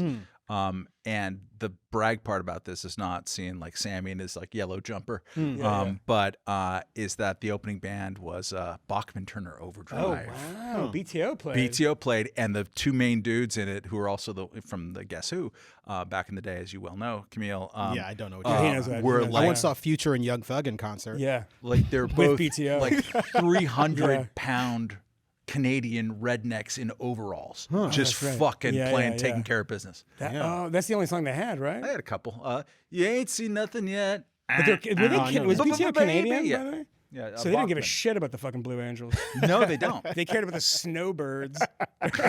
No, they don't care about the Snowbirds either. Snowbirds. They probably Geddy care about Lee the Blue probably did a Angels. song for the Snowbirds.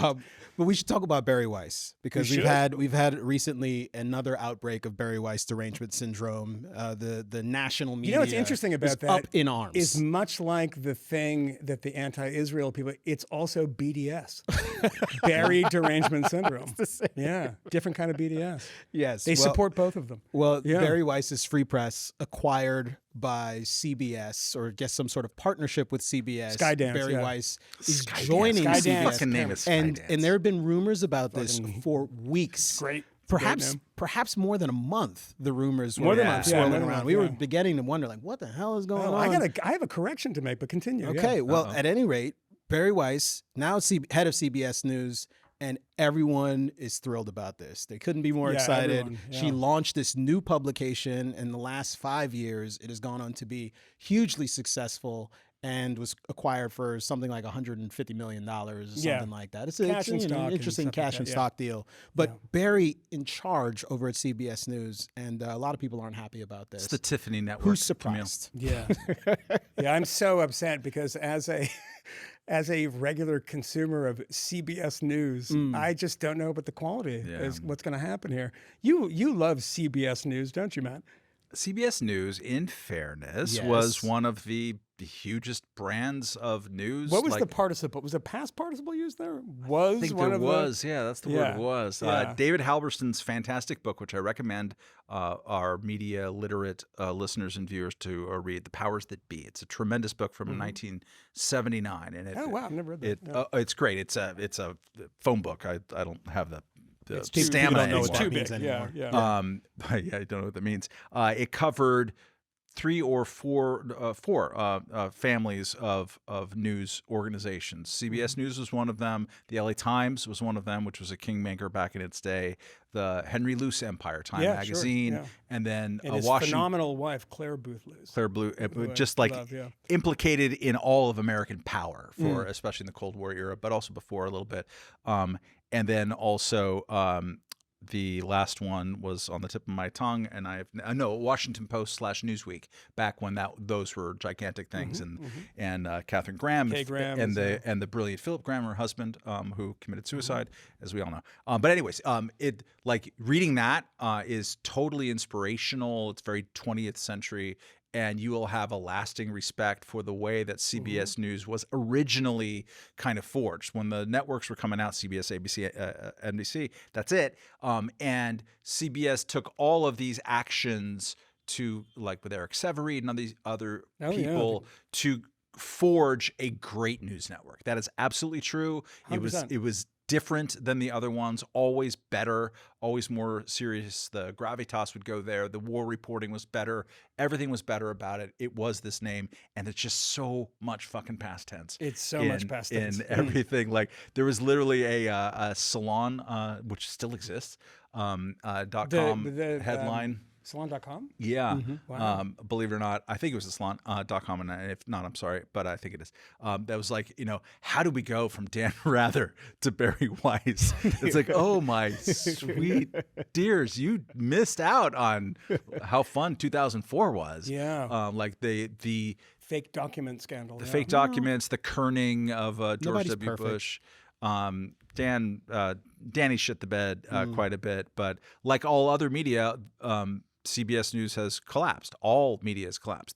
This deal, which I think is interesting for a lot of reasons. One of them is that all of these media properties that once were great or interesting in some way are not. Like the LA Times is just not. It's a 20-page newspaper. It's smaller than my college paper was now.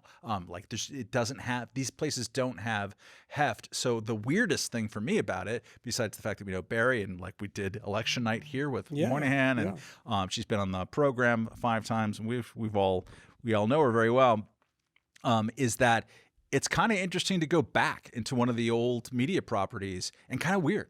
Frankly, there's something weird about it, I think. I can't understand it. I mean, and again, Bari founds the Free Press January 2021. If you told me back then, they're gonna acquire this and she'll be running CBS News back then, I would not have believed it. No, I wouldn't have either. I'm not at all surprised that the Free Press was a success. I'm very surprised by this particular acquisition. Honestly, and Bari's a friend, and I wish her all the success in the world. I'm shocked that she wants this job. Yeah. She's going from a place where she was in charge. She had her team that she had pulled together, a place where you can imagine those people are cheering for you. Yeah. And she went there leaving the New York Times because of the controversy that she inspired there. They hated her. Yes. That's not an understatement. No, it's not. Yeah. No, it's not.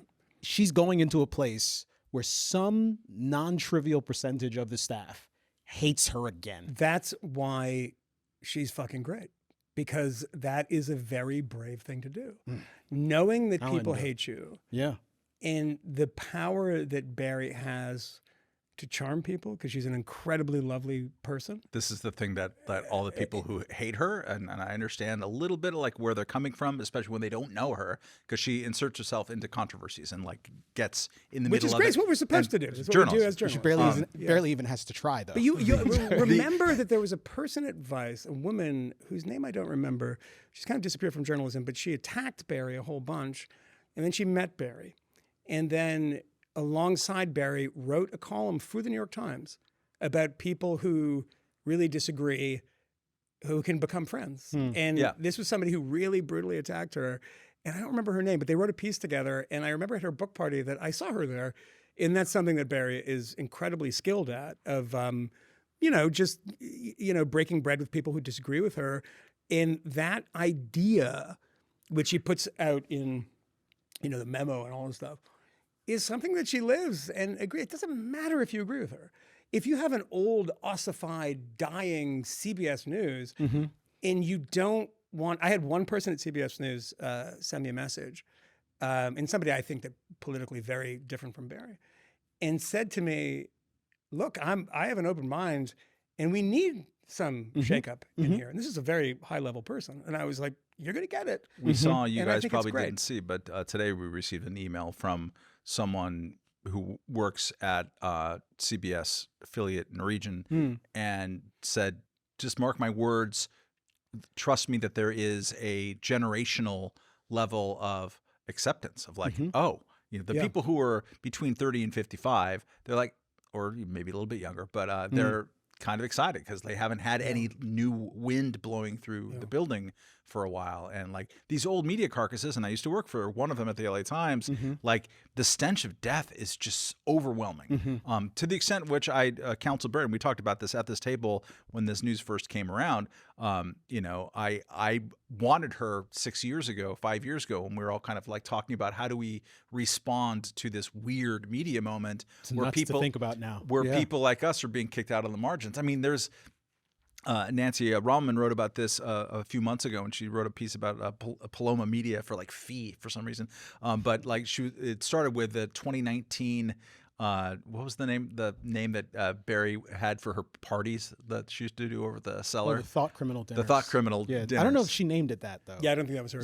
I hope somebody else did. Yeah. Bad branding, didn't like it at the time. But like, there was one in 2019 where I think, I don't know if we were all there, but I was there definitely. And Jesse Singal was there. And he had, that week, something had happened to him. And I think Thomas Chatterton-Williams was there. That week, something it was me, not Thomas. But I understand. We all look alike. No, but like there was Tracy Morgan was there.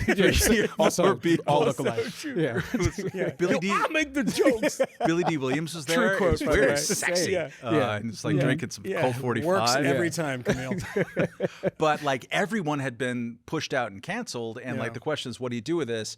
And my counsel was always just like, leave those places, because build something because you can build this beautiful new thing, but also because the old things are so stinky and they have all of this kind of hungover baggage. So this is you claiming credit for Bari's success? Not at all. I'm claiming that like she is smart by not listening to me, like listening to me at the beginning, and then she was smart for listening to you in the beginning. Yes, and now she owes you how much exactly? Yeah, $78. But it is like, who at this table thinks that anyone is going to learn that butterfly effect lesson? Send that emoji, bully somebody inside your organization, and then they take over CBS News. It's like, you didn't see that coming, did you? There's something absolutely hilarious about that to me. And all these people whinging and crowing, you're not producing stuff. That, look, I will give enormous. I've always loved. I will always love 60 Minutes. I think the conservative attacks on 60 Minutes are brainless. The attacks, particularly on how that Kamala Harris interview, and people just have an instinct. So I'll get emails saying I'm wrong about this, but I'm not. The editing in that interview is fine, and the reason they knew about this is because they put another clip out on what was that? It was like on another show, right? They put a clip out on another show. Or online, I think. Or online. There wasn't like, if they were doing this this conspiracy to get Kamala Harris elected, that wouldn't happen. They wouldn't slip and do this. It's just the way stuff happens in TV. You do a 2-hour interview, hour interview. And what is the segment on 60 Minutes? 15 minutes. Yeah. Right. She's going to say a lot of shit that's dumb, and you're going to cut it out. And you she's also cut out the where it sounded, because it's bad television. Right? Yeah. But that was interpreted in the wrong way, I think. And Trump suing and all this nonsense. But I have to say that, like, it's a great institution that has done some exceptionally bad work, but it's also done some exceptionally good work too. And you don't burn things down because they've done some exceptionally bad work in an ideological direction that is the opposite of yours. That's not how you do it.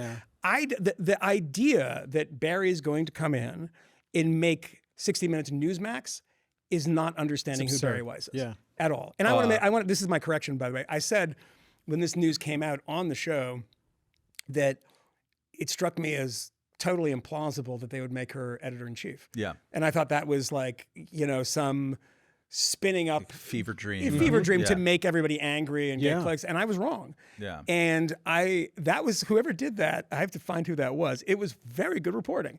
So good on them. It was Dylan Byers from Puck News. Well, Dylan Byers, come on down, because he was right and I was wrong. And I said that. I don't buy that for a second. I didn't buy it either. I didn't buy it until I heard some of the same rumors. Yeah. Seriously, until the final confirmation a couple of days ago. I didn't buy it. Like it just I mean, it got partly so 'cause it quiet. makes It sense. wasn't clear what was going to happen. But it's Dylan very Byers strange. deserves all the if that was him, all the credit in the world to Dylan Byers, because he was right about that and it was good reporting. So the best thing about this deal, so far as I can tell from here, not knowing anything about what's likely to happen, Is it makes everyone crazy? Is one, that it makes everyone crazy, but two, that it injects some actual intellectual diversity into a major media organization in a pretty interesting, dramatic, disruptive way. The kind of way where you actually can imagine you purge some of the worst people like right away. And beyond that, like, Bari is not the sort of person, as you said, who's going to be looking to transform them into Newsmax. There's nobody she's going to disallow to come into the building. Like, she wants the diversity of perspectives. I'm confident that there is a universe of people who she would have liked to talk to that they just would not talk to her because they imagine the free press is this horrible, monstrous MAGA outfit. And it's never been that. It's never been true. Well, like, there's people that we things. know who used to be friends with this podcast in some way, who spend their pathetic time keeping score on how the free press is reacting to a certain thing in MAGA world. And if they're not reacting in the way that those people think they should be reacting, they tweet and blue sky, or what do they call the blue sky ones? Blue ski, I don't know. Yeah. I don't know. I think they still call them tweets. Okay, whatever those are. Stroke out. Jackasses that they put out there is like, you can game that every time. Sure. I mean, you hire Tyler Cowen. I don't think that's because you need a MAGA guy. I mean, the opposite of a MAGA guy. Right. Because he's a smart guy and an interesting guy. I mean, oftentimes some of the best MAGA critiques are coming out of the free press because there are people who take MAGA pretty seriously. But they have a and MAGA... give you an actual robust argument. But there's going to be... It's not just flailing. Stuff that's sympathetic to MAGA in there. And that is what sets off all the alarm bells with these people, because you're supposed to... I mean, there is a kind of authoritarian and authoritarianism. Sure. Like an intellectual authoritarian. Like, how dare you have that within the precincts of this... I'm not publication. familiar with people who lob these types of accusations towards I'm not established either at all. But no, the critiques are, and I go through this again. My show, the Moynihan Report, I did last night. I did an intro with a free press person beside me. I love you, Olivia. I'm so sorry to put you in this situation, but I said you don't have to say anything, and she didn't. And like this Hassan Piker guy. Some of these other ones, we have some tweets we'll look at of like this person failing up. Motherfucker, do you have what the fuck is failure to you if you go from the Wall Street Journal to Tablet to New York Times, making all of them better by the way at the time, to your own thing that has a million plus subscribers, and then you have this little thing. Well, actually, how many of those are paying? They overpaid. There was a New York Times headline about Vice's acquisition of Refinery 29. Yeah. And Refinery 29 was some sort of women's nightmare. I was a terrible publication. They got into terrible trouble during the crazy summer of 2020. Oh, did they? I think over like an insufficiently black square on their Instagram. Oh, did they really? It was something dark gray. Yeah, there was a purge based on like you weren't serious enough. Yeah. Oh, was that referring to? Well, I don't know if we have this headline or we have to log into the New York Times to get that headline, which is the problem. Vice Media. But Vice Media I have a subscription. Purchased Refinery 29 New password. Yeah. in 2019. And this was for me, a slightly unwelcome thing just because I just didn't think they did anything good. But this is the headline in the New York Times. Vice Media acquires Refinery 29 in $400 million deal. Do you remember? $400 million. The hue and cry, the outrage about this. That, that's not worth $400 million, which it clearly was not. It was $400 million. Refinery fucking 29. Yes. We're not even talking about Refinery 23, it was which was $29. That shit was so bad. And that was essentially one of the things that pulled Vice under the ocean and drown it, was this albatross of a publication that just regularly produced pieces about why you shouldn't watch Dave Chappelle, stuff like that. And it was unbearable. $400 million. Consequential Did journalism. anyone at any point say, what a fucking bad deal this is? It was a terrible deal. Is there a single newspaper left in this country that could sell for $400 million? By the way, they got nothing. Maybe in the the New end York because Times. it was Yeah, for it's a Vice swap stock. of stock. Which That's at the also time is we a all thing. thought was pretty great. That's the stock. 19, I thought I was going to make some money. No, there's no valuations like that anymore. Should we look at some tweets? Oh my All God. right. Ben Dreyfuss. All right, the first tweet is Ben Dreyfuss. The best Ben Dreyfuss, his October 7th, 2025. Paramount breaks glass ceiling as Bari Weiss becomes first lesbian to lead network news division. Ben Dreyfuss, take a bow. No. One Keep going on that thread of Ben Okay, Dreyfuss, because it gets better. Oh no, he doesn't have it loaded. No. We don't, It's obviously a screenshot. That is so good though. Because it gets into cunnilingus. If it was, I think you can probably leave that one. That's fine. Probably leave that. It's okay. It's really funny. But no, that is like amazing and exactly what you would expect in any other situation if you had the right politics, right? Yeah. What's the next one? Oh, Swin, former guest on this podcast. Swin. Why do we have him on? Why? He had a book. He had a book. What? The thing about Bari Weiss. Regrets? The thing about Bari Weiss is how fucking boring she is. She's not even bad in a fun way. Anyway, congrats. I will continue not relying on CBS News. Okay. I'll defend Swin in one sense. What? I will continue. I like Swin. I'm not going to defend him on this. He's a friend, no, but not. It's snotty, but like I will continue not relying on CBS News. One thing that happens in all of this, and Caitlin Flanagan had a good piece in the Atlantic about this. Like suddenly everyone's remembering the Tiffany Network, and they're crying all these tears for a third-rated network show that like no one's been watching for pointedly, with the exception of 60 Minutes and a couple of other things on there. But like. When there was a media merger, when AOL bought Time Warner, which caused everyone to lose their fucking minds 25 years ago, and it's just like me and Nick Gillespie and Jack Schaefer were the only people who said who cares? What do you consume in the time? Do you read Time magazine? Yeah, he still writes. I know. I want more Jack Schaefer. We all want more Jack Schaefer, but like. Whenever anyone is freaking out about media, they're always incredibly overrating the power, importance, and how much. 100%. Does CBS News really matter that much anymore? And this goes for people who are defending it, and those for people who are using it as a boogeyman. Like in either case, they just don't have the power anymore in the juice. So I appreciate that part of it. Well, one final thing on this is that you remember something, and actually the Free Press is involved in this because they did a story about it. But my old coworker, Tony DeCouple, who hosts the CBS morning show. Oh, right. Yeah. Along with Gail King, did a critical and tough interview with Ta-Nehisi Coates about his book, The Message, which was about how terrible Israel is or whatever. And it wasn't even a critical and tough. He asked a couple tough questions. He asked a couple tough questions. Which is what you're supposed to do. Correct. It's the job. And if it was somebody had written some pro-Israel book, you would get those, and I would watch it with interest and hope that there was an interesting exchange of views there. And Tony did mention that his children do live in Israel. His ex-wife is Israeli.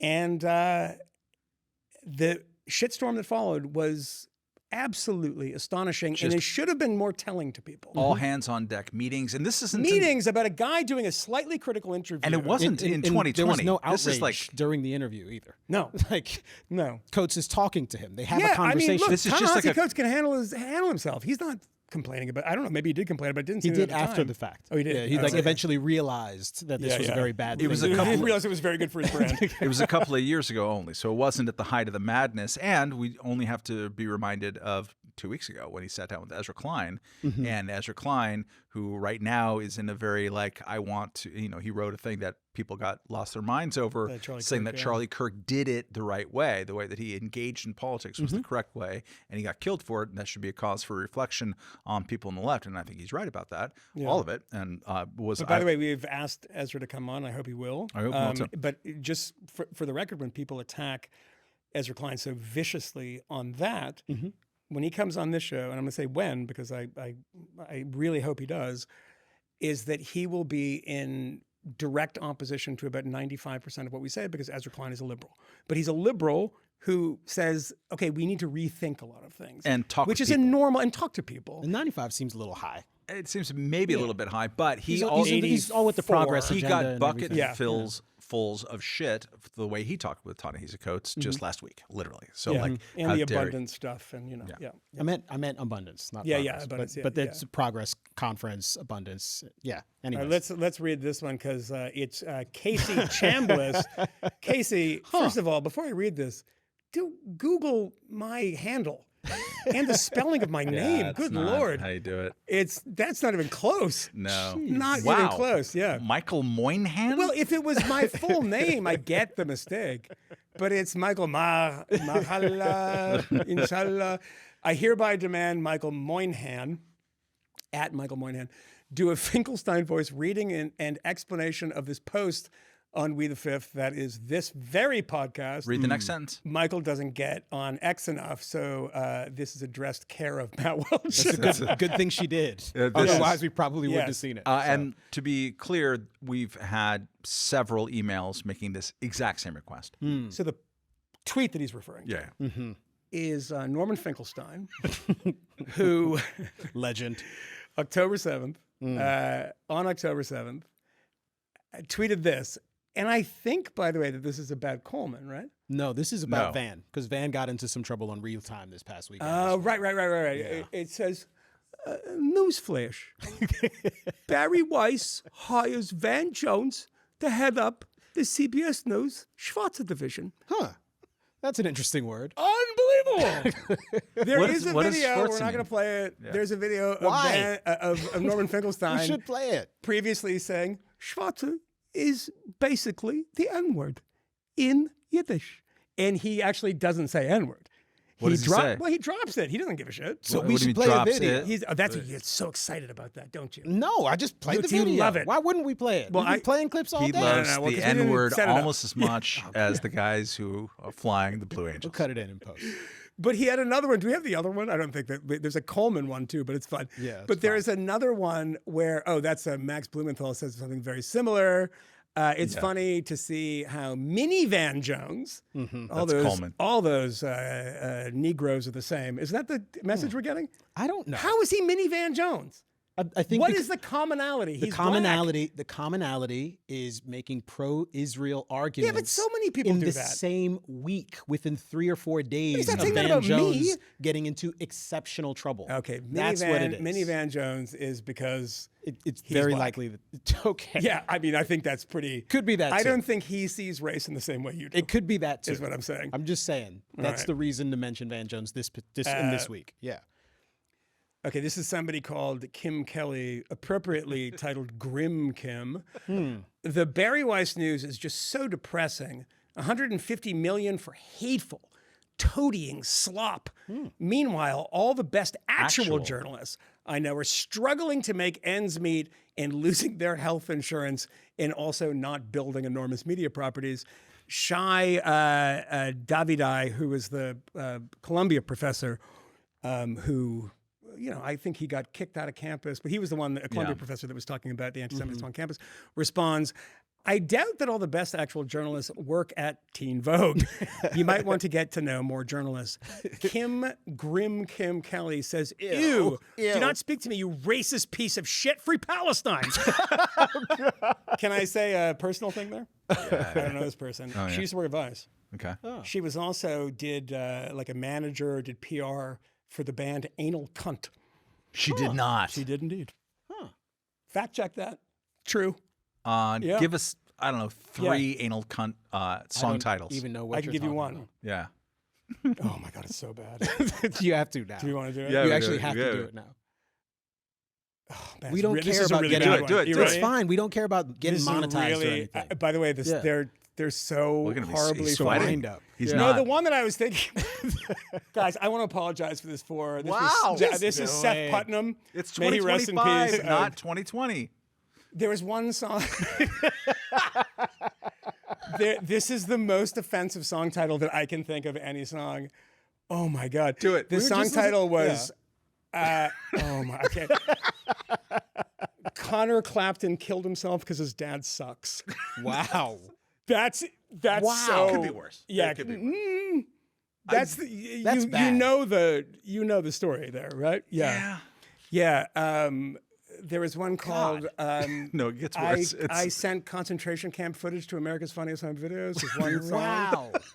They had an album called It Gets Worse, which is like kind of the truest album. Yeah. My favorite one is Wind Chimes Are Gay. I remember that song. And the most matter-of-fact song title, which I think is on the same record, I just saw the gayest guy in the world, which is Seth Putnam, who the crazy thing about this guy from Newton, Massachusetts, all the songs were like 3 seconds long, grindcore, unlistenable. But he had a song about somebody like having a stroke and making fun of them, and he had a stroke. Oh. And then died very young and continued to perform like in a wheelchair, which he thought was quite funny, to be honest. So he played the bit all the way to the end. Huh. But if you listen to AC, which was how they were, you could see it, but the song titles, some of them, I laugh for hours. They're so funny. But those are the most offensive ones stick in my head. So anyway, Hitler Was a Sensitive Man was a good song too. Yeah. She was there something or other. I don't know how long we've been going. I'm not keeping track. Too long. But we probably have to wrap up soon. We should. We do have more work to do tomorrow. Camille, I don't know what time we're getting together. But the fifth column Schwarze, Camille, should wrap this up. You're not allowed to use that word, apparently. Well, or, apparently you can. It's fine. No, it's funny. Like when you learn a foreign language, one of my favorite things was when you found out a really offensive word, which does not sound offensive to you, and you say it to people, and the entire room convulses. Like, this happened in Sweden when I would people would tell me a word, and I'd be like, "Oh, that's funny," and I would say it, and everyone would freak out. It just doesn't sound weird to me. So that one, I didn't grow up in a Yiddish-speaking household. So did you have the people who would tell you that the word for class was basically cunt? Try to get you to sure, I said it every loud. time. Yeah. And I knew it was. Yeah. I was like, this will be funny. I'll play the dumb foreigner. But I've been going for a while. So. Okay. All right, we'll wrap it up. Yeah. All right. Bye. We know of new methods of attack. The Trojan horse